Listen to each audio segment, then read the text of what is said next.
Hello everyone, in today's video I'm gonna show you how to create Wise business account.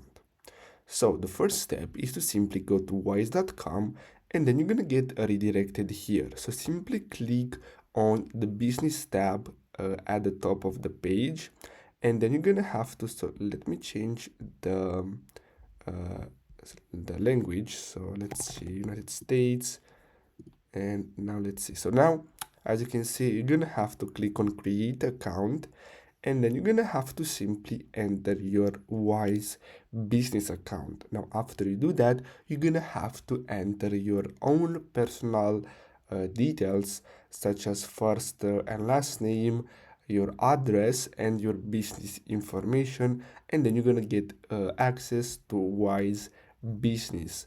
So basically that's all you have to do. I hope you found this video helpful. Don't forget to like and subscribe. Thanks for watching.